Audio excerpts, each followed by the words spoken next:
Ladies and gentlemen, we are back with Then and Now with my host, James George Jatras, author of I Tried to Warn You, available on Amazon and Kindle and all your other fine booksellers, eclectic works of Jim from all the decades he spent in the as a as a what were you exactly again in the government, Jim? Remind me. I'm straining for words. I got too many facts floating around in my brain right now. I was a functionary of the deep state. No, I was at Right. the State Department in the diplomatic service, and then I worked on Capitol Hill in the Republicanship for a long time. Jim And is then I was the officially evil my, Washington lobbyist. Jim is officially my handler. It's just for everyone to know. So if I start to avoid certain topics, I got the Iggy from Jim. I got the office kind of nudge. Yeah, that's right.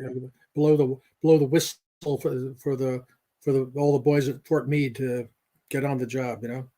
That's right. Jim, you're stuttering a little bit. Can you just make sure you close down any other windows you got going or other tabs on your computer, and we'll see if we can boost you a little bit. Yeah. So, ladies and gentlemen, Okay. it's been a busy Okay. week. Okay. Hey. Okay. It's been a busy week over in America. We typically, this show is typically looking at more international news. However, Trump has been out and about. But before we get to all that, here's an update. 12-year-old Sophia Forkas, shot in the head at the Annunciation Catholic Church, is leaving acute care for rehab. Her recovery is called miraculous, though a bullet still remains lodged in her brain. God be praised. Please keep praying for her. So let's spend some prayers. Of course, Sophia was the Orthodox Christian girl at the Annunciation Church. Not that particularly matters, but we can send some extra prayers from the Orthodox corner over here on the show. There was a post on X from some snarky atheist that said, "Oh yeah, you Christians are all praising God because it's a miracle, but if she would have died, then you would have praised God anyway." And the answer was, "Yeah, kind of, really, yes. Whether it's good or bad, we praise God for both the good and the bad. So, luckily, we can praise it for something good." Well, it's amazing to me. Okay, the response is we don't have the Charlie Kirk memorial on the list to talk about today, but did you see Charlie Kirk's wife Erica? This has gotten major headlines for giving the shooter, the assumed shooter, Tyler, publicly, saying that she forgives him, and everyone's freaking out. Especially non-Christians, like, how can a Christian person do this? And it's like, well, there's a word concept fallacy here about forgiveness. It's not about saying it's okay, or she condones it, or yay. It's not carrying water for that person anymore. That's a very different situation than hating someone for forever. So I don't know if you have any comments on that. No, I think that's the point. Is that it's not hating. I mean, we're supposed to love our enemies. Doesn't mean we don't have enemies, and that people aren't going to do bad things to have consequences. But the question is whether you harbor hatred in your heart that tears you up, And that's the real question. That's something an atheist really can't fathom, I don't think. Some news reports recently. This is hitting the headlines now, and since we're on YouTube, we might as well cover it a little bit. Uh, Google, specifically, has now been forced to release information saying that they were forced to do some censorship during the Biden administration, and they were going to be relaxing some of the censorship on YouTube, apparently, and unblocking certain accounts. Uh, Wow. this is official. Google admits censorship under Biden, promises to end bans of YouTube accounts of thousands of Americans censored for political speech.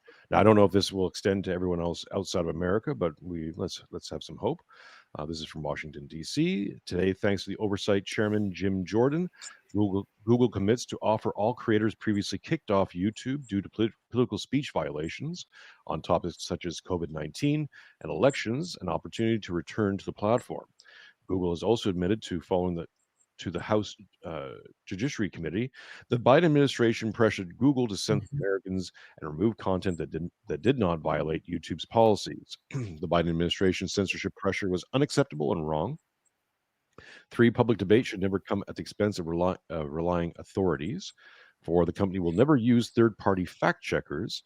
And 5, Europe's censorship laws target American companies and threaten American speech, including the removal of lawful content. These major omissions come after Chairman Jordan's subpoena to Google, a years-long investigation into the company. Interesting side note here, Google is also being investigated and being put under pressure for monopoly laws. So there's talk about breaking Google. Mm. That talk's been around for a little bit, but there's been sort of intensifying over the last 6 months, certainly since Trump's gotten back into office. So there might be a little bit of that too, right? Where Google's trying to play nice right now because they're a little bit worried about being broken up a la Microsoft in the 90s. Yeah, I wonder how broad this is going to be. I mean, they mentioned COVID and what was the other? The elections.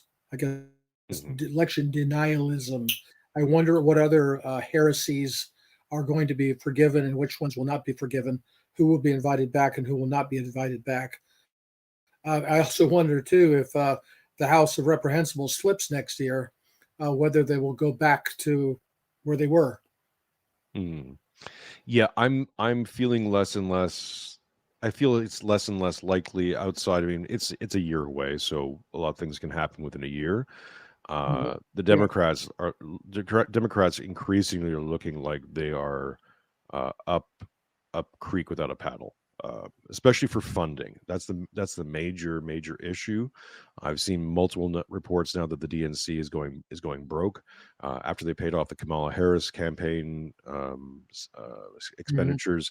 They just got nothing left in the tank, and their fundraising has not been going well. And now with all this stuff around Kirk and a lot of people basically being upset about the way that people are handling that publicly, a lot of that's getting thrown on the Democrats.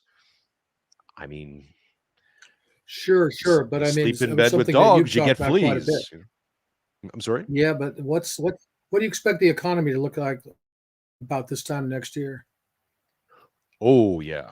Well, there is that big There, giant question there, mark. there is yes, there is that. Not that Yeah. Well. see again, it's one of these things where, for example, when Starmer won this huge sweep of seats into Parliament with one of the lowest, I think, the lowest vote tally of any winning party in British history, just because the Democrats are in horrible shape, doesn't mean that they might not clean up big if the economy tanks, because the Republicans will be blamed for it. True, although I think that when the economy tanks, it's going to be a global phenomenon. We're now I started tracking this. Well, Yeah. started tracking this last year, but in May of this year, Japan, the Japan markets started buckling. Hmm. Japan's central bank is basically doing uh, backflips on the daily, trying to keep things afloat. The Mhm. European financial outlook is grim to grim, bleak. Uh, what other, whatever other black pilled acronym you want to use.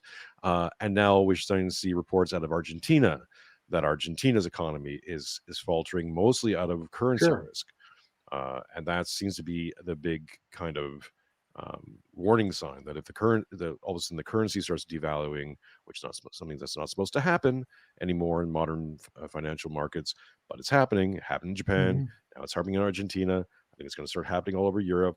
So I guess to answer the suppose, and you're right. Who cares, right? People will blame whoever they're going to blame. But I wouldn't be surprised if you see a Mhm. global situation that Trump and co can actually maybe blame on other people. Blame Iran, Yeah, blame the UK. Who knows? I don't think that works with I don't think that works with Americans. I mean, Americans don't really pay that much attention to the outside world. If the economy tanks, people are hurting, they're not going to say, "Well, I guess not Trump's fault. It must be that guy in Argentina." I don't see that.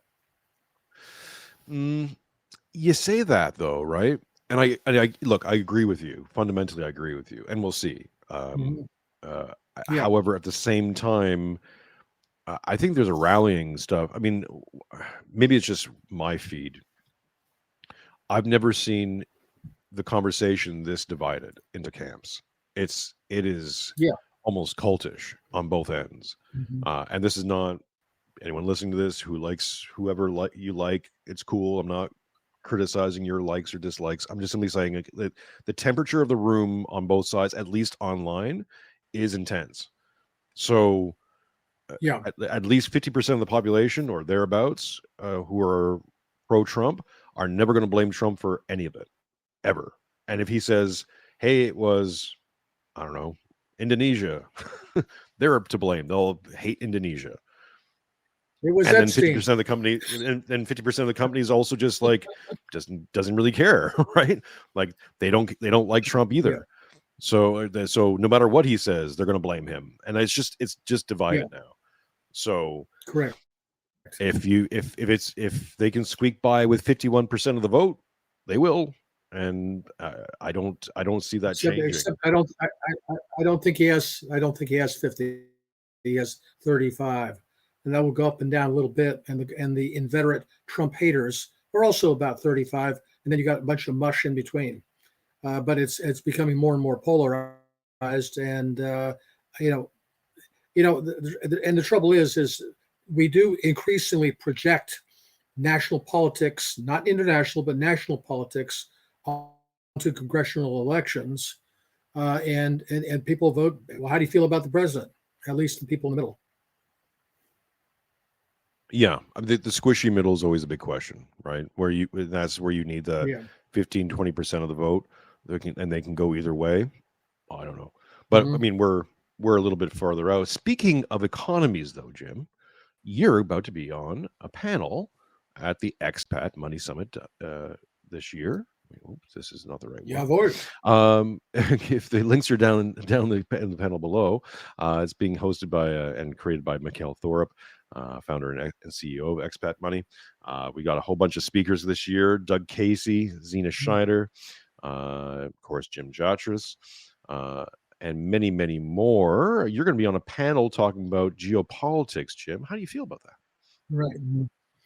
Well, it looks like we have I have Dave DeCamp and a couple other good guys on there. I Hmm. think we'll do just fine.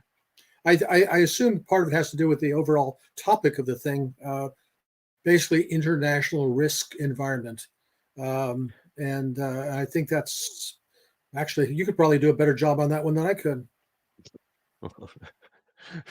Yeah, my advice is like, bury your money. Just bury it. I don't Where your know. money? Just That's right. and your head. Go to a bunker. Do you have a bunker? Get a bunker if you can get a bunker, or come out to Western Australia. It's nice. It's turning into Yeah, summer. sure. It's lovely out here. Yeah. The emphasis is going to be over on Latin America, specifically Panama, and ways Yeah. for you to invest your money and have bug out bags and get passports in other countries and know how to do investments. The guys over at Expat Money Summit have always been good guides for that. So go get your tickets. Go sign up now. The dates for this year are October. Let me see here. October 10th to 12th. 10th to 12th this year. Go down and you can hit the links. If you want to buy a VIP package and use the coupon code NOW, you'll get yourself 25% off, 20 or 25% off all VIP packages. And that's a good deal. So go get yourself some tickets at the expatmoneysummit.com and go see Jim on a panel being Mr. Smart Man. There you go. Mr. Smarty Pants. Mr. Smarty Pants with the glasses. You got to wear the glasses. Someone pointed out. Who pointed out in the chat that it is Jim looks based. He does look based. Buck Johnson in the chat. Oh my goodness, is this from Russia with love? Their Buck. Are you back now? And someone else pointed out that you look like we're Moldova. Moldova. Close enough. Moldova. Close enough. Someone else pointed out you kind of got a gonzo journalism kind of look going on, which I appreciate. So that brings us to Trump and his busy week. Started off, of course, after the Charlie Kirk assassination, and in the aftermath of that, Trump has now come out swinging pretty hard against Antifa, which the current narrative is basically saying that the killer was in some way, shape, or form aligned or being conditioned by Antifa. Of course, Antifa is the anti-fascist movement that's been going on for quite some time, basically over 10 years, really. Started using them as a militant wing or as a violent protest wing against conservative speakers, but all the way back with Milo Yiannopoulos and a few others appearing on campuses. Kind of boiled over during the BLM protests, and of course they've been making the rounds ever since. So the official declaration on Truth Social by Donald Trump is, "I'm pleased to inform our many USA patriots that I'm designating Antifa a sick, dangerous, radical left disaster as a major terrorist organization. I will also be strongly recommending that those funding Antifa be thoroughly investigated in accordance with the highest legal standards and practices. Thank you for your attention on this matter." And just then recently, just today, we're seeing Antifa, or those who are being accused of being Antifa, have shown up in front of a government building in Portland. And they're doing their Antifa stuff. Here we go.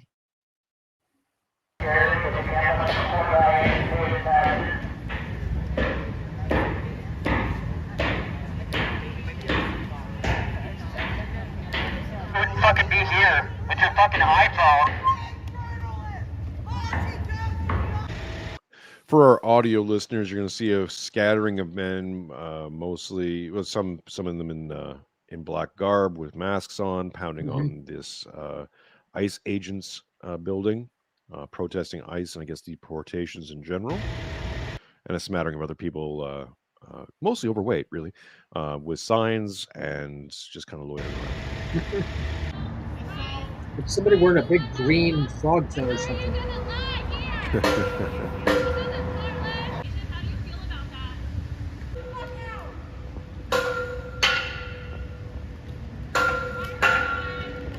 Oh, you gotta have the umbrella. Yeah, what's the deal with the umbrella? Well, in case it's raining, Jim. I mean, they might be a terrorist organization, but they think ahead. Come on. They've seen all those reports. Concealment device. Yeah, they've been getting the 411 on cloud seeding. Come on, it's they're thinking ahead. It's their defense. It's their defense umbrella, Jim. It's if the cops show up and start shooting rubber bullets, they'll pew pew pew pew with the umbrella.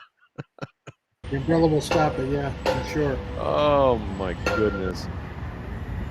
Or I guess to shield their faces, even though they have masks on. Yeah, I guess I hope Gavin Newsom doesn't see that. Right. So, anyways, I just wanted to share that because it's pertinent, and I get it, right? Like I do think Antifa is a problem. I started talking about this to a lot of leftist friends back in 2014 who are doing the same thing. Like, I don't like fascists. I guess I'm Antifa too. I'm like, you really don't understand what you're talking about. But Which is Milton Walker. Got to have umbrellas. There you go. oh yeah, that was like the last of my leftist friends just left me in around 2014, 2015, and I haven't looked back since. Well, now Trump says Trump says organization, terrorist organization. Is Antifa an organization? Well, that's an interesting question, right? Because there are those who do think it's an organization and others who don't. Here's a tweet from Ed Cranston. Breaking: White House Press Secretary Carolyn Leavitt says that there will be additional actions to come regarding Antifa. So what does that mean? That they're going to start arresting people who claim to be Antifa or claim to be anti-fascist? Fact. This is from Ed Cranston. Fact: Antifa is not an organization. Fact: Antifa originated in Nazi Germany as a group that protested Hitler and had them arrested. Fact: Antifa today is an ideology based mostly on the original group in Germany, not an organization itself.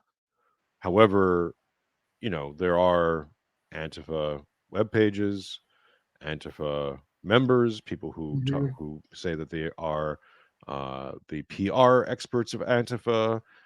We also know from a lot of the narrative going around from the Trump campaign that they're also going after the Soros funding. They're basically saying that Antifa is funded by Soros and other entities like that.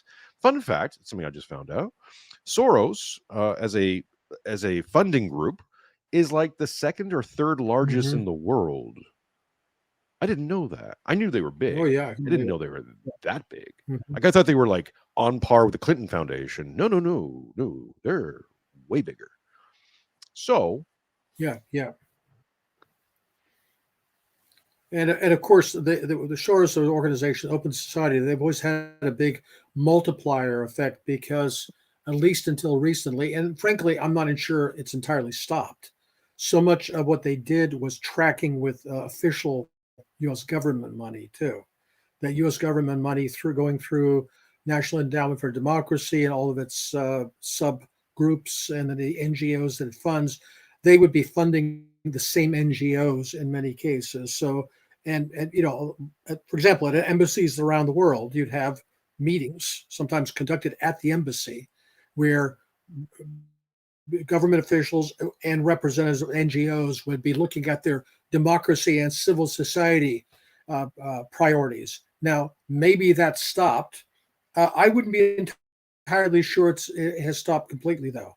I mean, again, a lot of these things with this administration are going to be taking place at the top level, the most visible level, where the political actors can, get a handle on it. Even some of them may not be entirely trustworthy, but down in the working levels, I don't know how much has really changed. Maybe it has. yeah, well, I mean, look, there's always speculation as well that the sort of the Bill Ayers legacy, the Weather Underground kind of networks, that kind of organization certainly didn't go away. They just kind of maybe went more underground and have resurfaced as Antifa, using a name like anyone can pick up a name and use it as a brand. It doesn't have to do anything with an ideology. It can just be like, now this is our new militant wing, and if people don't. Maybe we'll do a show about that. But the Weathermen, the underground, the Weatherman Underground, is that the official acronym? Came up in the 1960s, 1970s. Was took responsibility for a lot of bombings. Weather Underground, thank you. Made into a Bob Dylan song as well. You don't need a weatherman to know which way the wind blows. They were associated with a lot of bombings on U.S. Congress and many other places. Before there was Jan 6, there was a weatherman. And a lot of speculation, at least, that Antifa is just the new version of that. So if that's true, then yeah, it's an organization. There's definitely people who are funding this anyways. And if that's the intent, to go after the funders and rope them up into something, that puts guys like Bill Ayers and Barack Obama and a whole bunch of other interesting names back on the table. Yeah, I'll believe that when I see it.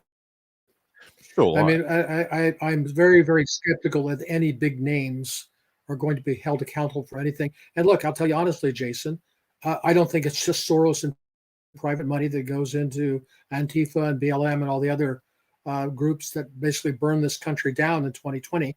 I think there was official involvement as well, whether it was from the CIA or the FBI or other agencies. I don't really know for sure, but I would be very, very skeptical that this is going to be as thoroughgoing a house cleaning as I would like to see. Yeah, exactly. But at the same time, well, there's two things, right? We can track. There's the formal announcements and the Yeah. formal arrest and all the rest of that we're going to be able to see, and the Mhm. informal pressure. And if, let's just say, we'll play the big if Trump and co are serious about this, because it's their life on the line in many cases, so they might be motivated to do something real, then the background stuff, which we won't really see, won't be reported on, but we can maybe start to keep our eyes and ears open for little things, right? Little things that Yeah. change, and you Yeah. go, well, that can't change unless something else has changed upstream. So we'll see about that, but we'll get into some of the timings. Well, the other thing the other thing we should keep in mind too is when it comes to policing hate speech that Attorney General Bondi talked about, and then took a step back. Their number one priority has been anti-Semitism. They've made that very, very clear. You've got Laura Loomer basically calling for using all the power of the state to go after communists. Now, of course, from her perspective, communism means anybody's critical of Israel.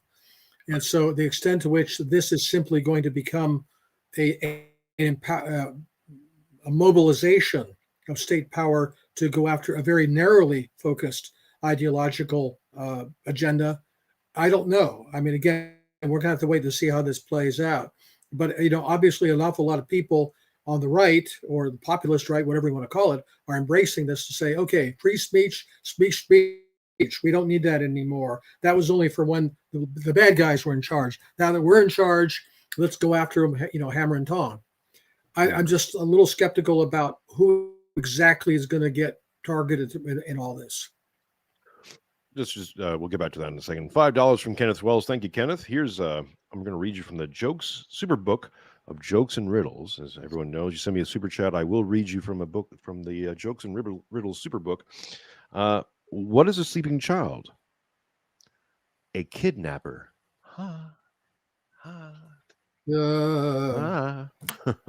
Keep them coming, folks. I don't know if that helps my cause here, but put me on your payroll by sending me some money and keeping the lights on, literally, in the Mironchuck household. I appreciate each and every one of you. There's some interesting timing, though, I felt. Let's see what you can do with this, Jim. Charlie Kirk is assassinated. I haven't seen anything that goes against this narrative that he was quite close with the Trump campaign, not just JD Vance, but Trump himself. They're taking this quite seriously. Almost immediately after, 3 days after, I think, after the assassination, Trump puts this out, which seems unrelated, but I'm going to build a case for how it's related. This is again from Truth Social. A letter sent by President Donald J. Trump to all NATO nations and the world. I am ready to do major sanctions on Russia when all NATO nations have agreed and started to do the same thing, and when all NATO nations stop buying oil from Russia. As you know, NATO's commitment to win has been far less than 100%, and the purchase of Russian oil by some has been shocking. It greatly weakens your negotiating position and bargaining power over Russia. Anyway, I'm ready to go when you are. Just say when. I believe that this, plus NATO as a group, placing 50 to 100% tariffs on China to be fully withdrawn after the war with Russia and Ukraine has ended, will also be of great help in ending this deadly but ridiculous war. China has a strong control and even a grip over Russia, and these powerful tariffs will break that grip. This is not Trump's war. It never would have started if I was president. It is Biden and Zelensky's war. I'm only here to help stop it and save thousands of Russian and Ukrainian lives. Over 7,000 lives lost last week alone. Crazy. If NATO does as I say, the war will end quickly and all those lives will be saved. If not, you're just wasting my time and the time, energy, and money of the United States. Thank you for your attention to this matter. Donald J. Trump, President of the United States of America. Now, there's a follow-up from today or yesterday, which we can get to as well. But initial thoughts. So this is put out 3 days after the assassination of Charlie Kirk, which I was interested about the timing. Like, why now? And then Trump does the Antifa declaration, and then of course Trump goes to the UN, and we can follow up on some of his comments at the UN.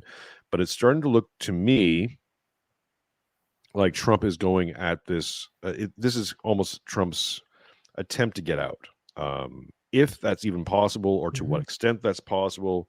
We've talked about this on the show pretty exhaustively. We don't think he can get out 100%. But again, we're talking about formal, informal, right? So maybe formally he's out. Informally, he's still got to do the things he got to do. But at least formally, he can say, we're done with this. Witkoff and all the rest, we're coming home. We're not going to bother doing negotiations anymore. And now we're going to concentrate on Latin America. Thoughts on that? Well, a couple of things. I mean, to pick a couple of nits. Why does he? Why is he talking about oil? He's not talking about gas.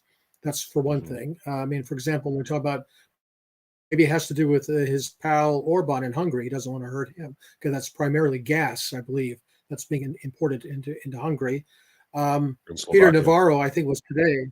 Peter Navarro, I think it was today, was calling this the Ukraine war Modi's war. That somehow it's the Indians' fault for buying Russian oil, which then they sell to the Europeans, that the war is going. So, like I've mentioned before, Jason, I don't know when Trump says goofy stuff, whether he's just doing it for effective or whether he rather actually believes it. But I do agree that the overall thrust of this is to say, the hell with it all. Putin's bad. He didn't meet my expectations. So you guys take care of him, but you got to play ball. If you don't do what needs to be done, I won't either. So, it's a very, maybe it's, I can't keep up with his 18-dimensional intergalactic Parcheesi that he's playing with his various games. But yeah, I think the thrust of it is to try to extricate himself, dump it on the Europeans, but dump what on the Europeans, what will continue to be a war. In other words, the idea that this war is going to stop, because obviously this oil is not going to be sales. I mean, that's a ridiculous reference anyway. By the way, who writes these things? Do you think he writes his own social media posts, or do you think? I think he verbalizes it and someone types it out for sure. Yeah, someone does it. I mean, yeah, there was a scene from Tucker Carlson put together a documentary. For the lead up to the election. And there's a woman, I forget her name. She's like his private press secretary, like, his personal one. And he just speaks it out and she types it out. Emails, these Truth Social posts, et cetera, et cetera. So I do believe that it's him. It does sound like him for sure.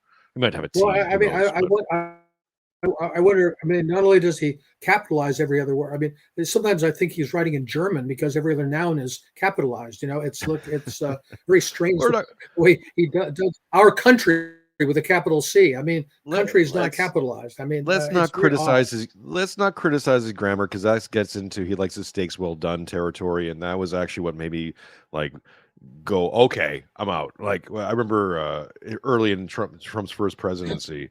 I got branded a Trump supporter by a lot of people because I was like, I called out the fact that the media was calling it, saying that he likes his steaks well done. They were laughing at him. Like, this is embarrassing, folks. This is stupid. What are you doing? And a lot of people are like, what are you, a Trump supporter? I'm like, well, I guess if it means like saying that I'm a defender, at least. It was that, and I remember the koi pond thing, where he dumped a bunch of the food in and they were all up in arms about it. And just like, I can't do this with you people. This is ridiculous.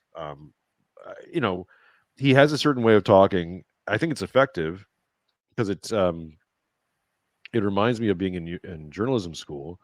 and being told that the Sun newspapers, owned by Murdoch, the editorial board will make sure you're writing at a third grade level or third or fifth grade level, so everyone can. So no matter who your education, you can read that newspaper and understand it. And I feel that's kind of his whole style, is speaking in a way that it doesn't matter how smart or educated you are, you can understand it. And if you're really smart and educated, you look at this and go, "Ha, idiot!"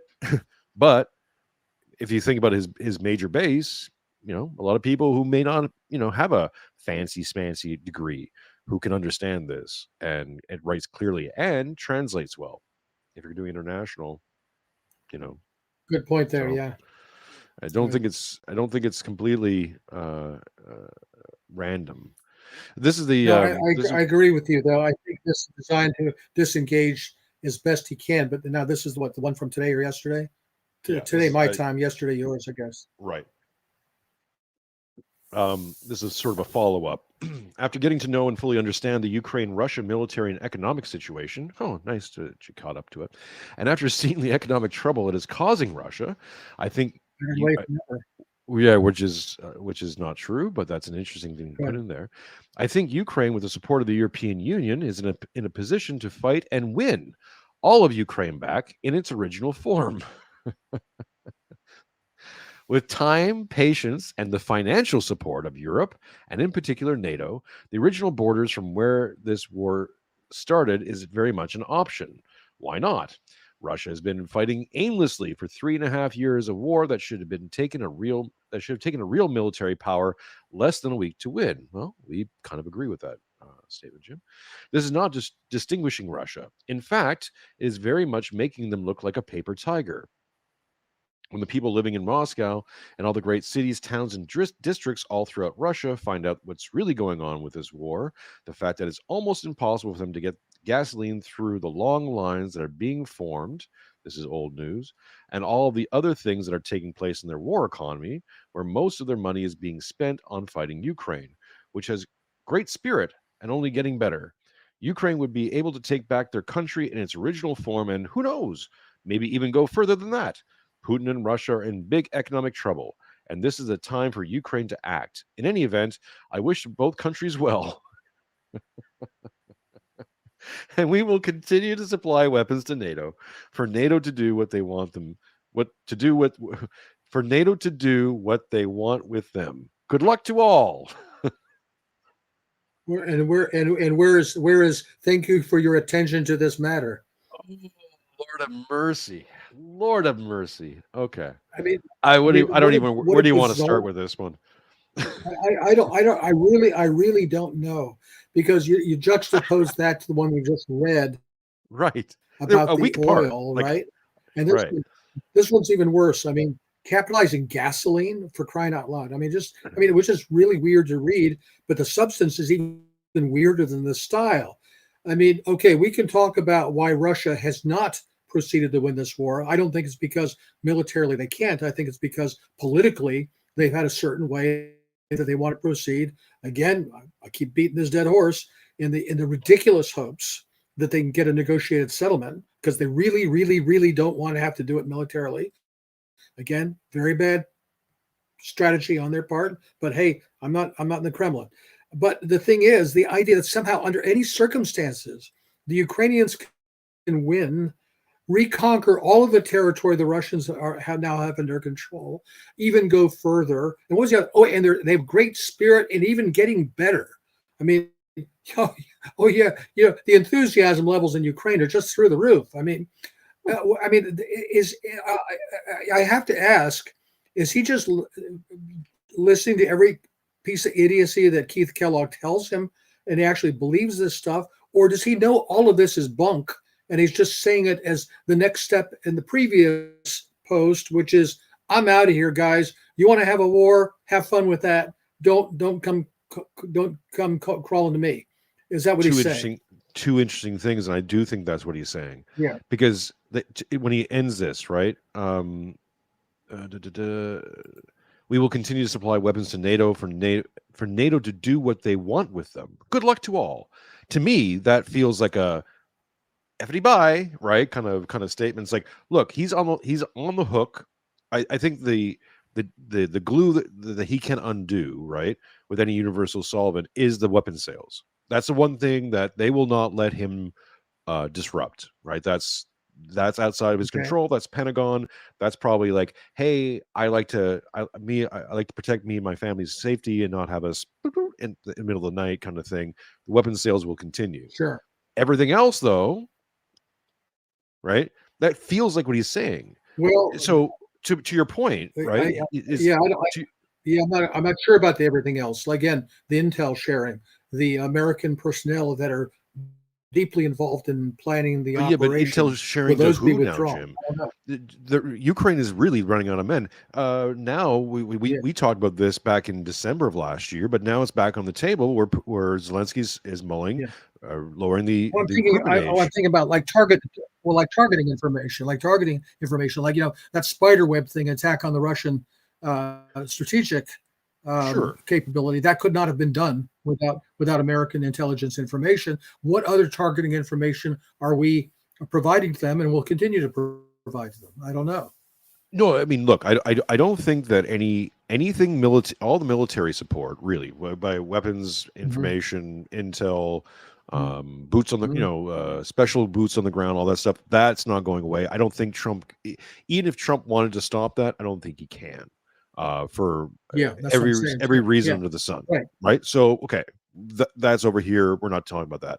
Energy supplies. Well, look, we know the American LNG doesn't work in Europe, and certainly the cost of getting it over to Europe, even if it did work, would be insane. So, and to your point, he didn't say gas. He only talked about oil, right? Russian oil specifically. And we can speculate that with Modi, and that's been leveraged with Modi. They've just had a talk and a negotiation that seems to have gone well. Who knows? It's India. I don't care about India, honestly. I know they're a place in the world that people care about. I don't. Modi can do what he does. But in terms so maybe the energy sales and all that stuff is up in the air. Again, America's shipping oil out to Europe, which is what Biden did, depleted the entire reserves of the United States to send more oil over to Europe to make it so that they could cut out Russian oil officially and not freeze to death. They did that for a while, and now they can't do that anymore. And America's got to start replenishing its own reserves. I don't know where they're at with that. So whatever. In terms of financial support, and this is kind of what the interesting thing is, him calling out Russia saying their economy is going down. Well, that's not at all. There's no official reports on that. The gasoline line is an old statement from about a month ago when there was a backup of Russians trying to get gas, and there was some sort of, like, I won't even say shortages, but let's just call them shortages. But it was at the end of the holidays. Russia has had a few refineries hit, so it has disrupted some gasoline production, but not heavily.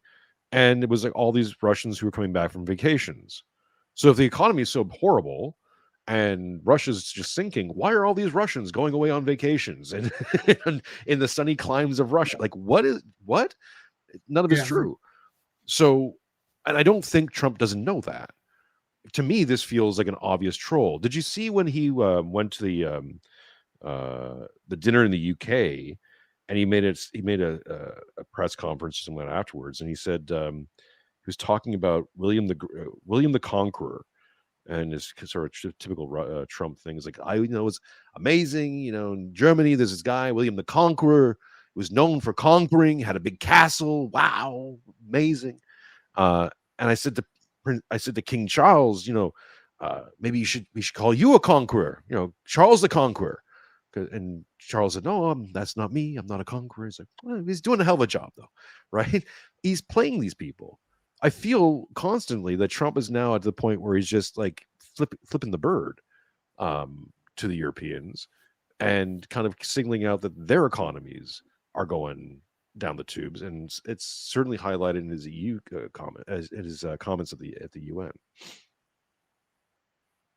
Well, and let's put the most positive spin on this. Maybe when he and Putin met in Anchorage, he said, "Listen, Vlad, baby, I'd like to pull out of this mess. I can't. I just can't. It's not within my power. So I'm going to have to go through a little dog and pony show where I'm going to pretend to mediate this thing, and you're going to play along too, and then it's all going to collapse, and then I'll pretend to be mad at you and pretend to walk away. Meanwhile, the arms pipeline and such as it is, since we don't really have any weapons anymore to send, but whatever it is, we will continue sending them, and the Europeans will shell out money from their failing economies to buy them, to give them to the Ukrainians who don't have enough men to man them, and you're going to keep killing them, of course. And that's, sorry, Vlad, that's the best I can do. Maybe that's what he told him, and it may be true. I'm feeling that's true. I'm feeling that is, as you know, as close to the truth as we're going to get to. I feel that's true, and to you know, to our speculations, Jim, and we spent many months trying to figure out why Putin and Russia is doing the war the way they're doing. And recently we've kind of circled around to the position that they want to break Ukraine. And much the way they broke Chechnya, much the way they've broken Georgia, you know, they'll just break you.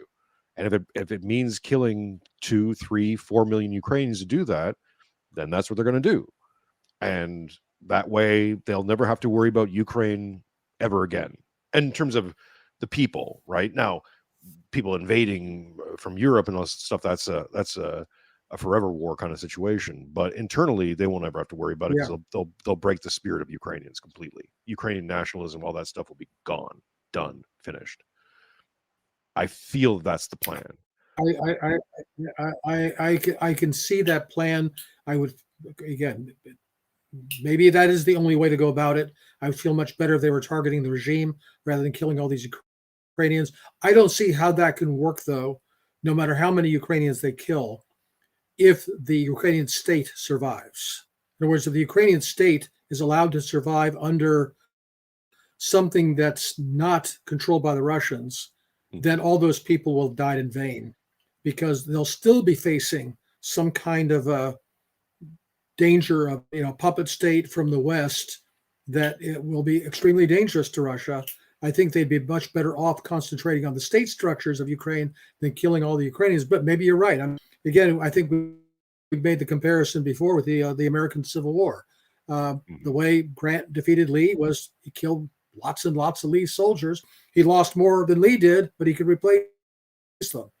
And Lee couldn't. And now in this case, it's lopsided the other direction. The Russians are not losing as many men as the Ukrainians are, even though Trump is being told otherwise, it seems.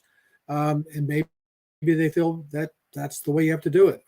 It's very sad on any number of levels, because as you pointed out too, basically everybody who dies in this war is an Orthodox Christian Slav. They're all Rus, or could be, and it really is. There really is a kind of a genocide going on there. Not what the West accuses Russia of, but basically killing off of the manpower of Ukraine to take care of a war that the West has instigated and is bound and determined to carry on.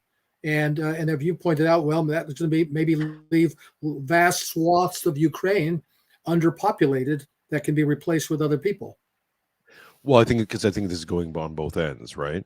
On one end, Russia's like, well, look, we're going to break you, and and you decide on the number of people it requires to break you, whether it could be could have been 500,000 or 3 million, whatever the number is. We're going to keep feeding people into the meat grinder. We're the meat grinder. We'll break you that way. Yeah. So Russia's doing its job on one end. On the other end, the Ukrainians, I think, are completely willing to feed as many men, entire population, whatever is held captive in Ukraine, to that meat grinder to, as you said, make a whole lot of room. For who? Well, we can speculate. They're already started bringing in global. The Irish, obviously, yes, of course, yes. The Irish and Scots.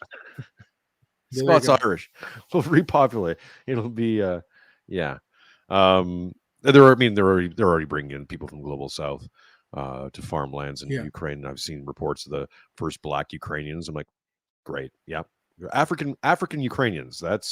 That'll go over well. That's why you're killing all the men off, especially of a certain age, because I know my people, and typically that wouldn't go over very well.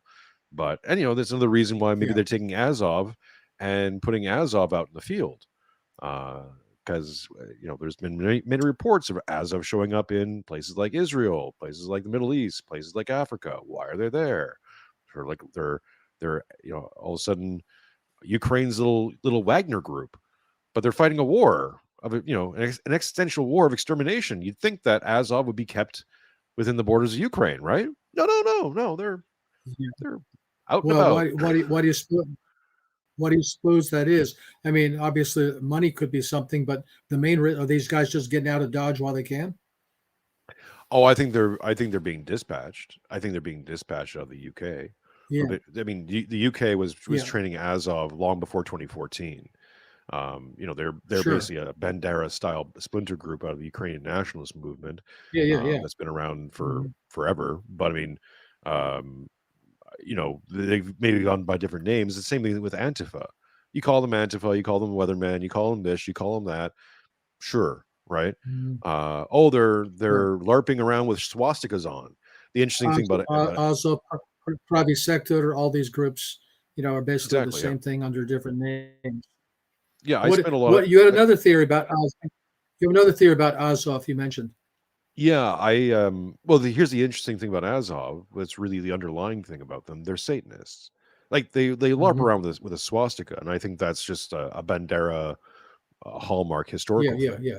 But really, what they With really the whole side are of it. they're all Yeah. Satanists. If you see any of these guys captured, they all have Baphomet, they all have satanic symbols tattooed on them. They're almost always Mhm. them or someone affiliated with them as other guys who are going into the canonical churches and breaking those places up, Mhm. capturing them by gunpoint, defiling Right. the churches. We're getting lots of reports out of that. I was warned, and I'll pass that warning on to any Orthodox Christians buying icons out of that area of the world. Get them blessed. Make sure you get them sanctified or blessed, because chances are they've been defiled and been sold on Etsy Get and them other. exercised. Yeah, yeah. And I'm not joking. That's happening.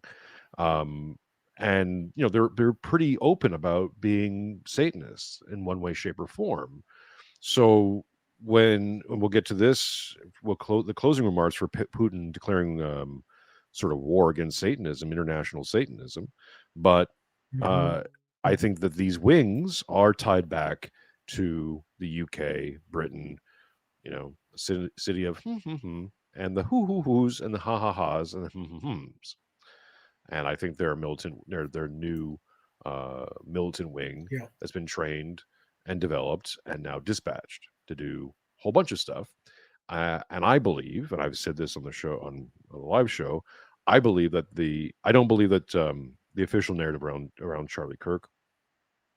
I think it's been useful to go after Antifa, and they're using it that way. And Yeah. excuse me, don't um don't begrudge Antifa being broken up. At the same time, I don't believe that hit was done by some 22-year-old who's never shot a man before. Uh, and so my personal belief is that it was probably Mhm. an Azov hit. Azovs used snipers. They used snipers in the Maidan riots. They have a history of That's hitting true. people in the throat, in the head, in the throat specifically, and the fact that the timing of all these things. So you look at the Annunciation attack happens during the Dormation fast of the Theotokos. Mhm. The Charlie Kirk assassinations done at the right at the same time or the day before in America as the remembrance of the beheading of Saint John the Baptist. Mhm. The memorial was done on the nativity of the Theotokos. These things aren't accidental. These things are timed. And the more I look into occult style hits and all this other Mhm. stuff, and I'll be doing more interviews with people who have way more knowledge of this than I do. These things are timed; they're not accidental. Mhm. These are anti-Christians. These are Satanist churches. They're very well aware of the liturgical calendar, and they use it. They like to plan things in and around those dates. So when you start seeing that, I don't believe it's some 22-year-old who's trooned out of his brain. You know, Mhm. I think it's international Satanism, and I think it was a sacrifice. Well, there is a strong streak of that in Ukraine. Remember a few years ago, there was a performance taking place inside a seized church in Ukraine, and it was like a mock choir. They were dressed up as devils. Do you remember seeing that? Yep. It was the most bizarre thing. I mean, why would anybody think to do something like that? It sort of reminds me, by the way, that I don't know if you've seen this. It's a grainy film from the 1980s, black and white, showing essentially a kind of an anti-religious festival being held at the Chernobyl nuclear plant. And everybody's being dressed up as devils.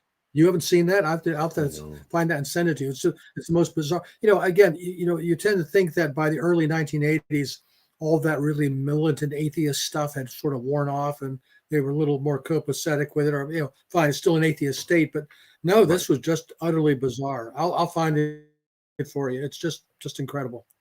And I can very well believe that there is a Satanist nexus in all of this. Look, we've got all the speculation. It was Mossad, it was the deep state, it was the trannies, it was this or that. Well, what's the common thread? Yeah, that's kind of why I'm looking at it.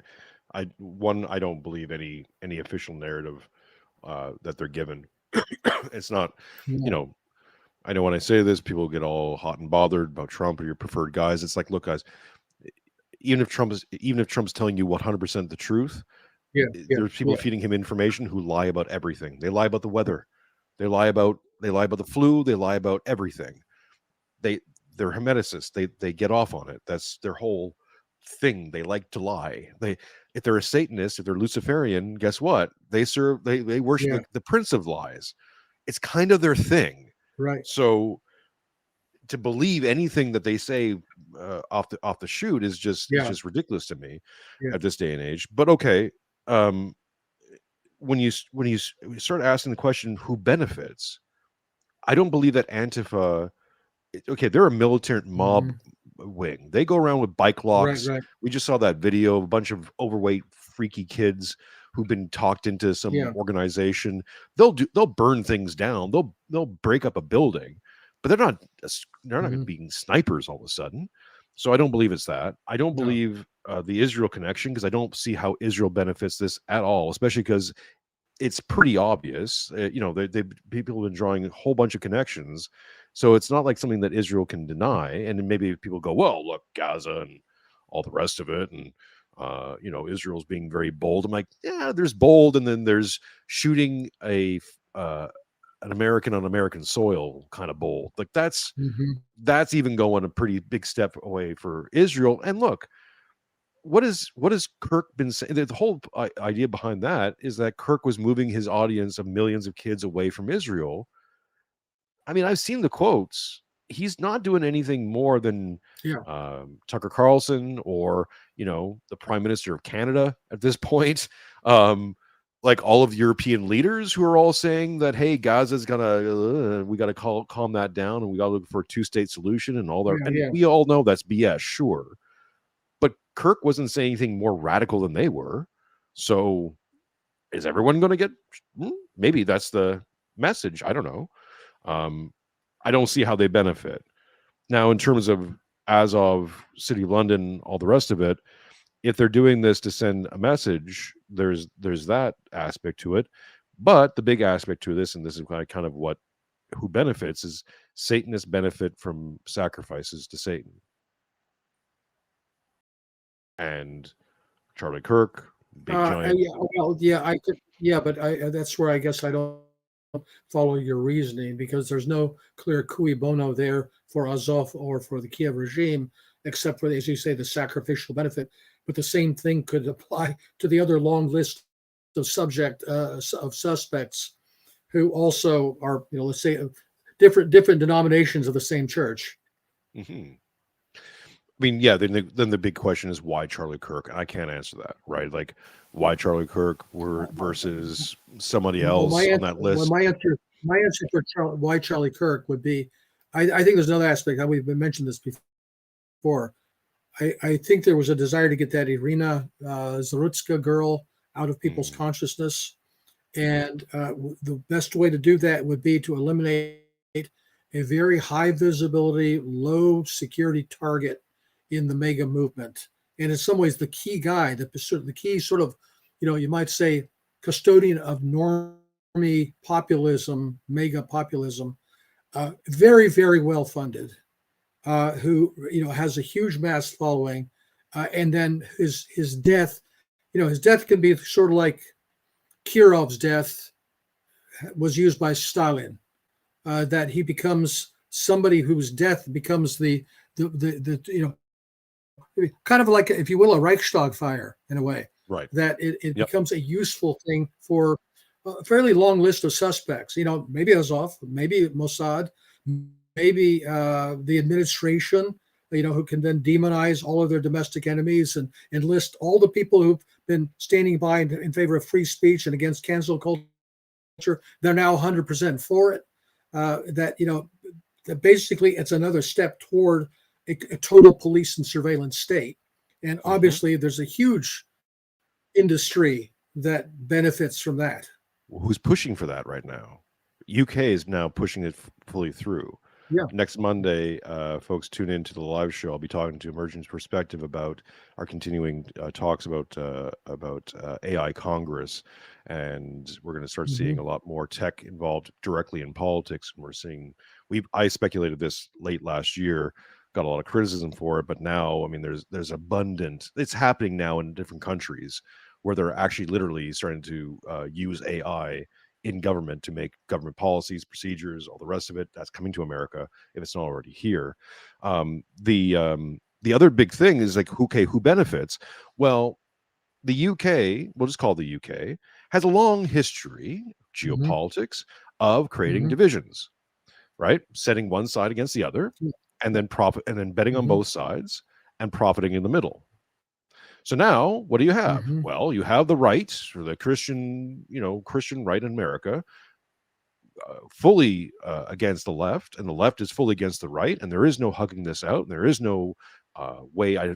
There's no clear way of making this better without some sort of strict authoritarianism against everybody. It's going to be a blanket one. So. And, just because the right wingers go, well, it doesn't affect me because I don't say those things. It's like, yeah, but I mean, eventually you might want to say something that now you can't say. But anyways, we'll see how it plays out. But more specifically, in the UK, Keir Starmer is forcing that digital ID stuff through as hard and as fast as he can, because he knows his days are numbered. And that's been a plan in the UK going back decades now. And if you think the UK is going to use that technology for the benefit of the people, I got some bridges to sell you. Like, what are you talking about? These are the people. Blair was big on this. So interesting times. Who benefits? Who benefits? Looking more like the UK, especially since if you do it from the right, at least in America, you're basically enlisting us foot soldiers to do that, the people who would ordinarily be the strongest opponents. Right. Yeah. And also, if this, here's the thing too, let's say formally now Trump and co are going after Antifa. They have a patsy, the guy who knows what his involvement is. Maybe he thinks he did it. We know from MK Ultra releases that people can be tricked into thinking they're doing a whole bunch of stuff. Whatever, right? Whatever the Tyler's involvement is, he's the guy they're concentrating on, and they made a nice big connection to Antifa somehow, right? And using that as their way to go after Antifa, which is something they probably wanted to do anyways. So they're using it. And I don't have a problem with that. But informally, let's say they know who it is, or they know enough. They have a strong suspicion of who it is. Well, they can't go after those people directly. Because if it is Azov, what are you going to do? Formally, like declare war on Ukraine too? So that's kind of where I think the theory kind of really holds, is that, well, if they can't do something against these guys formally, because it would be a declaration of war or something, then they got to do the other thing. Right. Little things. And Buck shared this out on X. He said he talked to a sniper friend of his. It was the big thing about the assassination, and I don't want to spend more time on this than necessary, but is the bullet never left Kirk's body, and That's that's because not he was so possible. healthy and his bones were so strong. Did you see that report? He's like a Superman. I don't mean to laugh. I don't mean to laugh about this stuff, folks. I'm sorry, but like, it's just the reports are ridiculous. Yeah. Are they trolling us? I mean, are they deliberately jerking us around with something like that to show their contempt? I mean, as far as you've heard this stuff about no exit wound.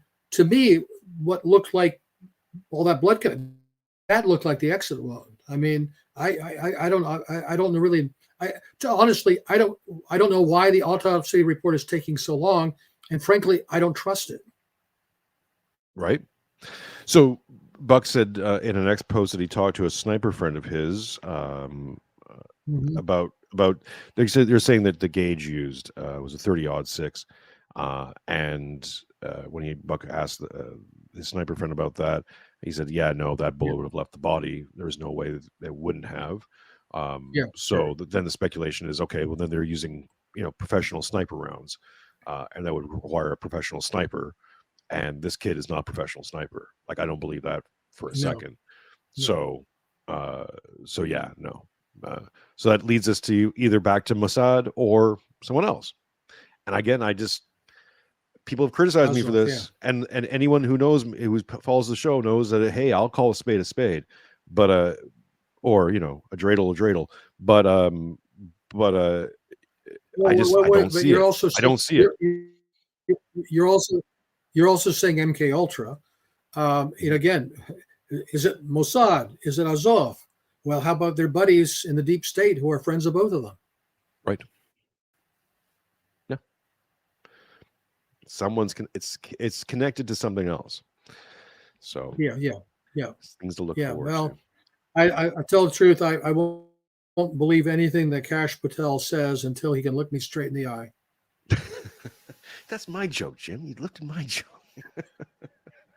I know. That's why it's a good one. It's okay. People can use it. That one never gets old.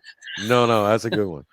Okay, let's get to Trump at the UN. We'll do this quickly. Sure. So Trump would show the UN. Let's start with this. Actually, this is kind of an interesting little bit of a story. When Trump arrived, we had two malfunctions. One was the elevator.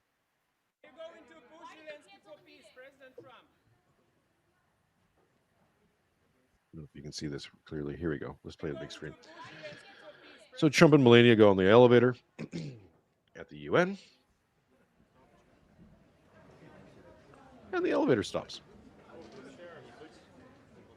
President Trump, Schumer. Of course, they walk up the elevator. Very much appreciate it. And then once Trump starts his speech, the teleprompter goes down. Very much appreciate it.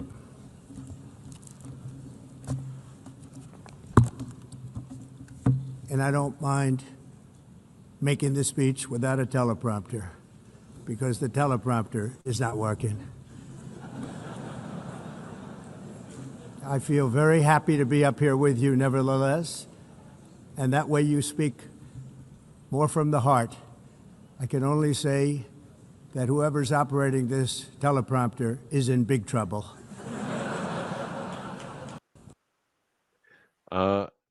Which leads to his ending comment, which I think is brilliant, actually, considering what the situation. I just found it here.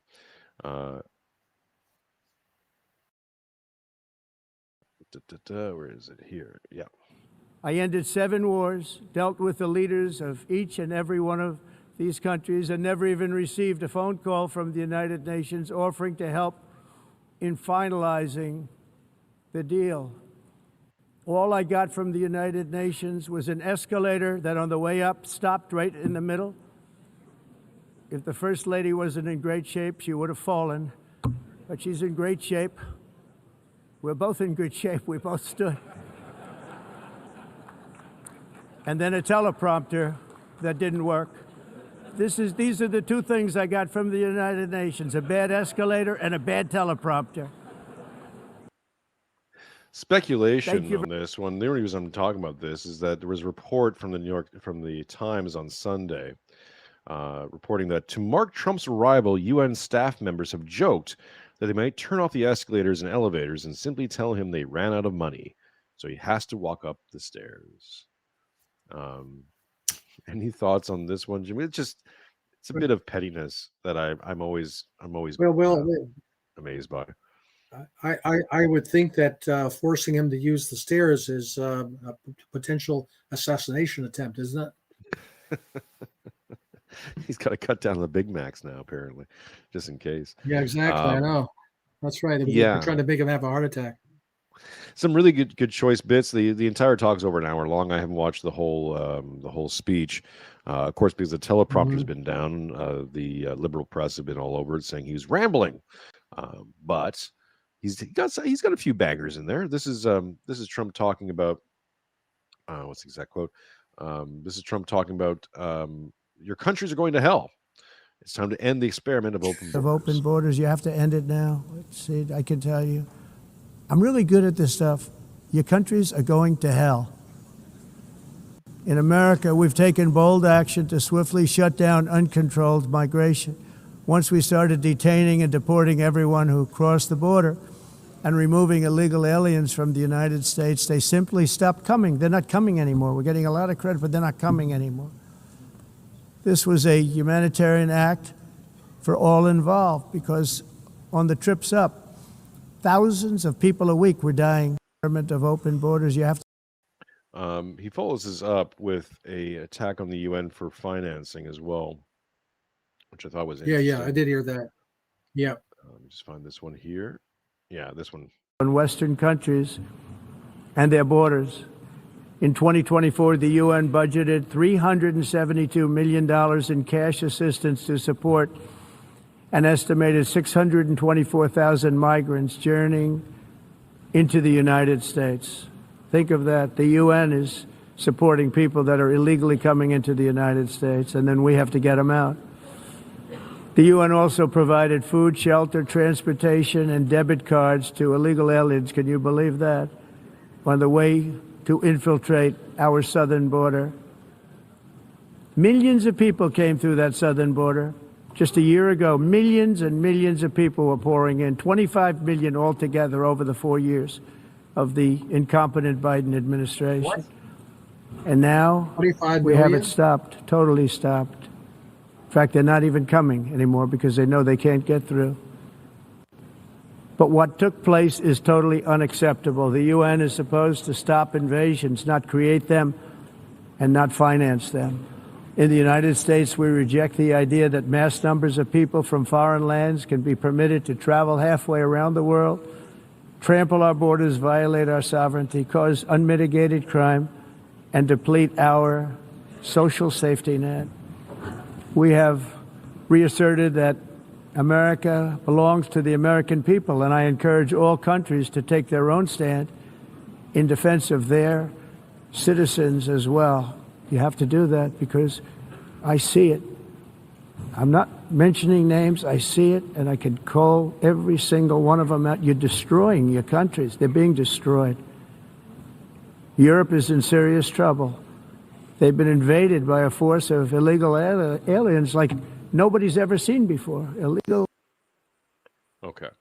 So, any initial thoughts on that, Jim?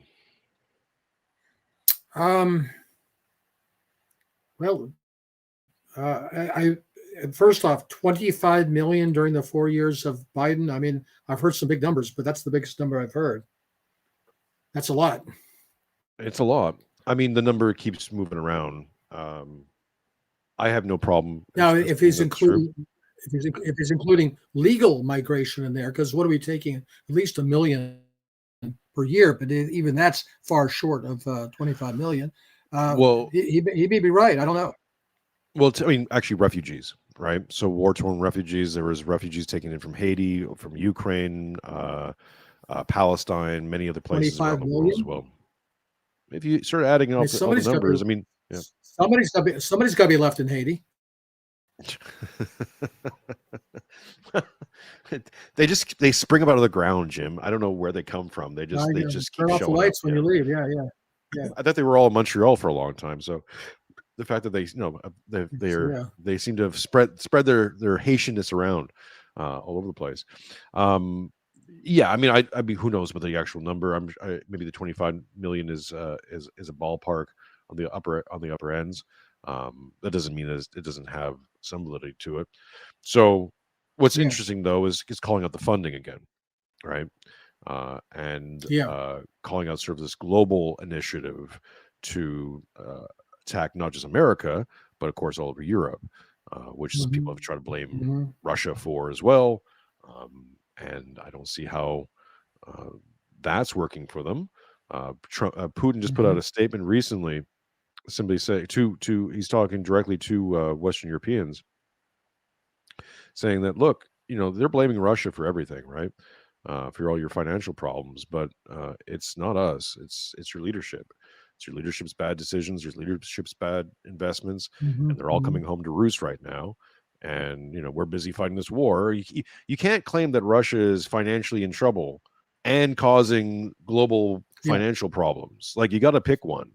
Yeah. But yeah. So this brings us to declaration from Vladimir Putin, since we're bringing him up, about international Satanism. Now, this is something that the Russians have been talking about for a little bit of time. They first initially started talking about this, started passing some internal laws about this in Russia back in January, I believe this year or last year. And I'll read a report. But now this has officially gone into law. So I'll just play this and read out the transcript. They cannot ignore the fact that Russia cannot be defeated on the battlefield. That's why they carry on with their informal attacks. Information attacks, right? First of all, targeting the young generations, lying on every step, distorting historical truth.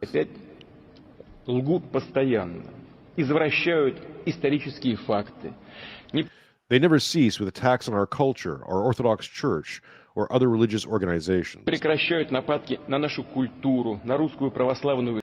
Look at what they're doing with their own people. They're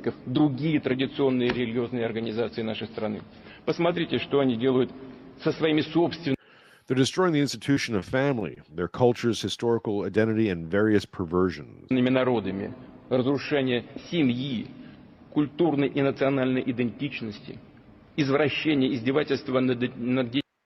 With regard to children, up to pedophilia are accepted as the new norm.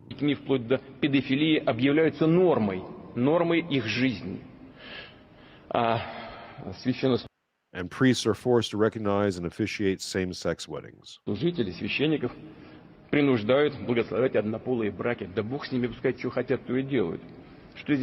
People have the rights to live the way they want.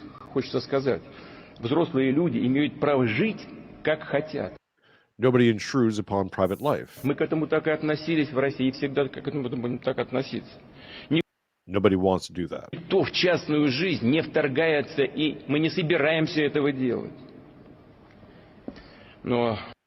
But I want to say is maybe they should take a look into the scripture.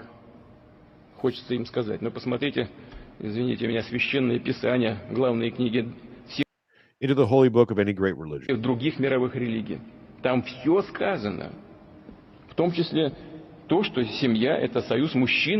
It says that the family is a union between a woman and a man.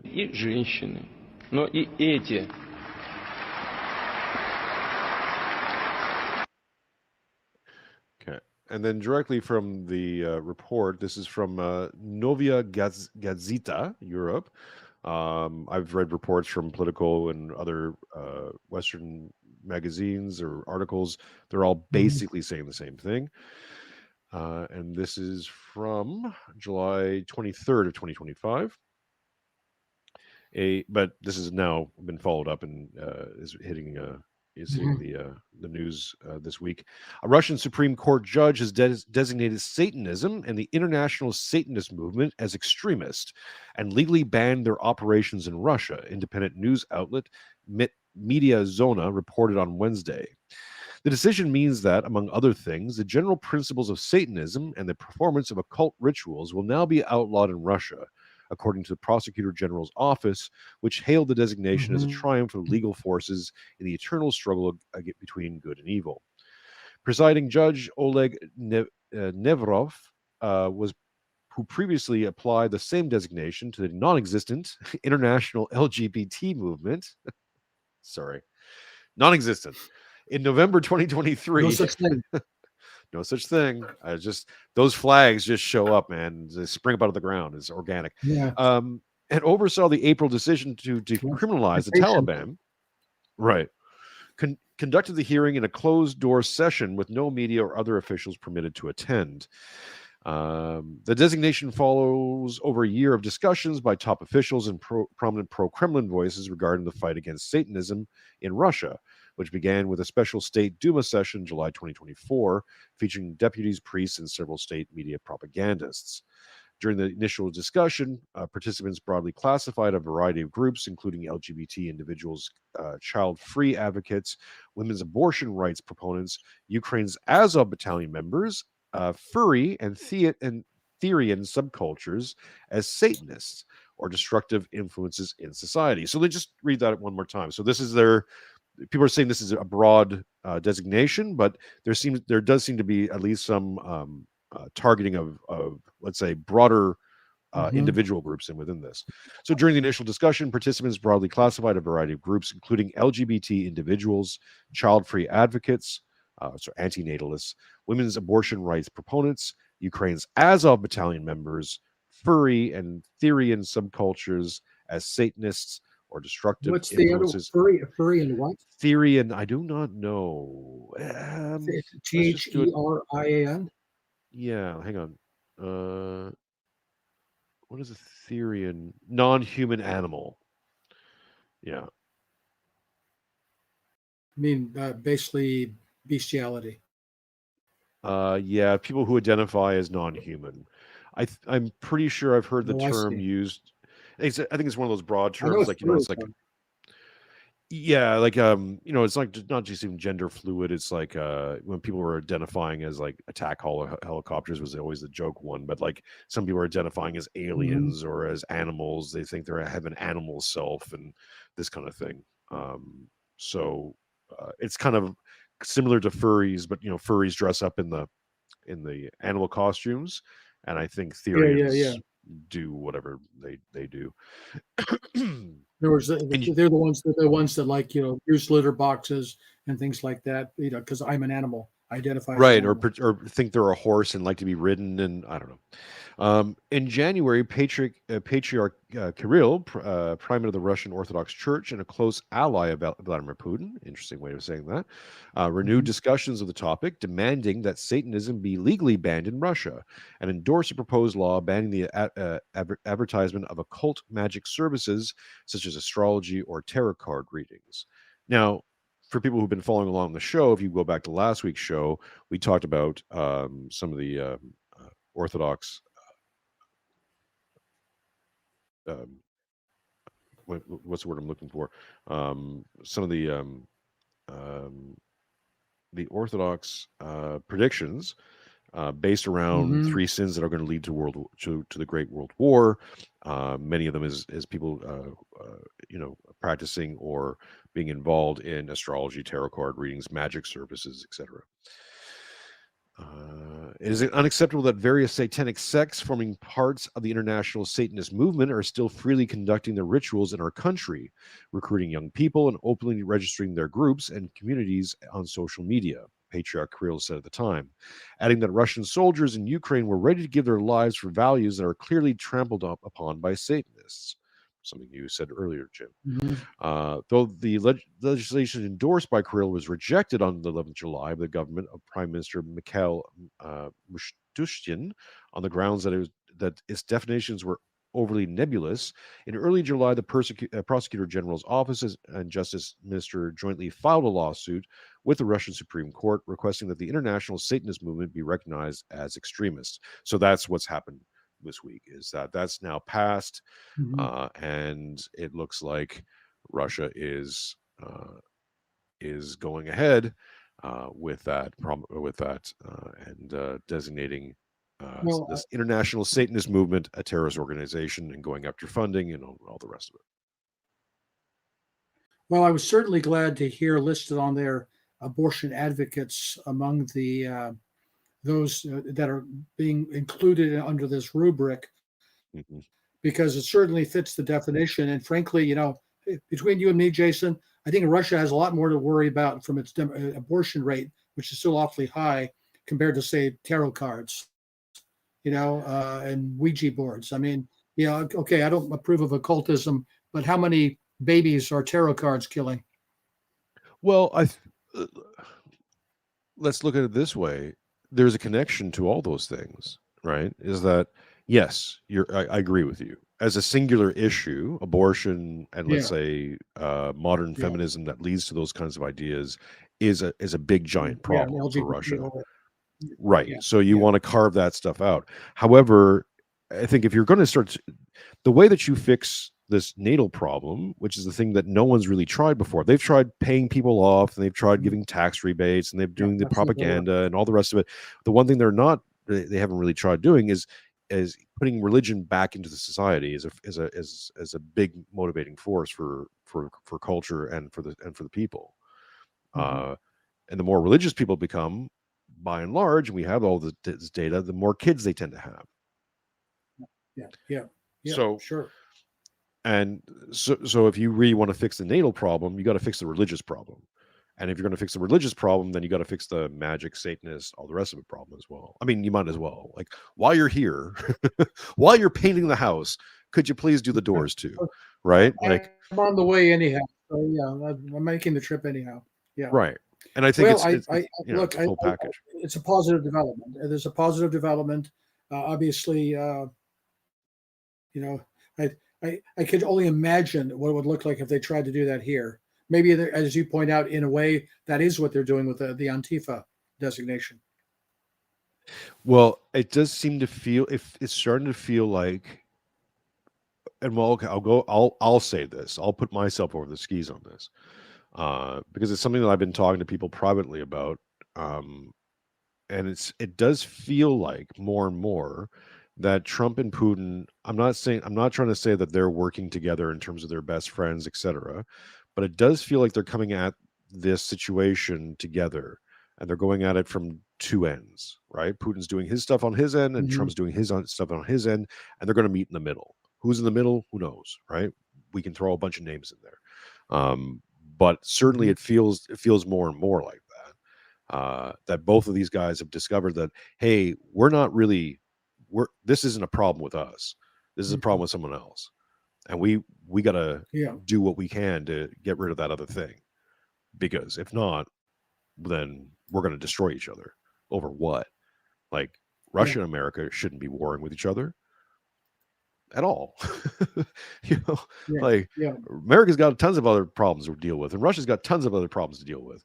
And they don't have the manpower anyways. Like, it's you got a demographic collapse in your countries with the people that normally you'd use to go fight wars with. So one last clip and then we'll end it. This is a recent one for Trump. So just as I laid that out, I don't know when this is from. I think this is fairly recent. Is this belief that you are... The question is, the leading question is there's a belief that Donald Trump is waging a secret war against occultists or Satanists and cannibals. Is this belief that you are secretly saving the world from this satanic cult of pedophiles and cannibals? Does that sound like something you are behind? Well, I haven't heard that, but is that supposed to be a bad thing or a good thing? I mean, if I can help save the world from problems, I'm willing to do it. I'm willing to put myself out there. And we are, actually. We're saving the world from a radical left philosophy that will destroy this country. And when this country is gone, the rest of the world would follow. The rest of the world would follow. That's the importance of this country. Who's the girl who keeps popping into the screen? Oh, I don't know. It's probably her TikTok thing. Who knows? Maybe she's a Satanist, Jim. Well, wait. When was or that? cannibal. The question was wearing a mask. She had those cannibal eyes. I tell you that. You put a leg out over the bed, and you're missing a leg by the morning, my friend. Interesting time. You heard about the Catholic priest, a missionary in the jungle, was captured by cannibals, and they threw him into the pot to boil him. And another cannibal comes along and says, "What's the matter with you? Can't you see that's a friar?"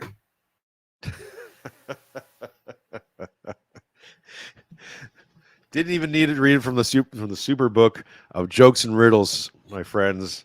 It's well, wait a minute. No, you don't. You don't even need this book when you have a Jim Jatras. When was that clip, though? The question was wearing a mask. I mean, was this like during COVID or was this recently? I'm not sure. It's the date of the share is from September 24, 2025. I don't know when. But I wonder about when the clip was. Yeah, not sure. But either way, interesting times. Interesting times. Satanism is on the chopping block. Yeah. No dry eyes here in the Mironchuck family, at least not for me. If the two targets right now are Antifa, cannibals and Satanists, or cultists, maybe she said. Good. Something like that. Yeah. The quote is there is this belief that you are secretly saving the world from this satanic cult of pedophiles and cannibals. Does that sound something like you're? Does that sound like something you are behind? Right. And Trump's like, got it. Sounds like.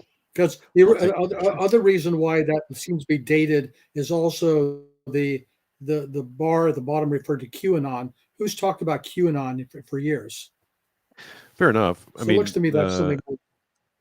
The Sewers Idol Scouser says that's from ages ago. That clip, regardless of when it's from, I find it interesting that that people are saying this about Trump, whether it's true or not, and that Trump is certainly not denying it. No, he's not walking it back.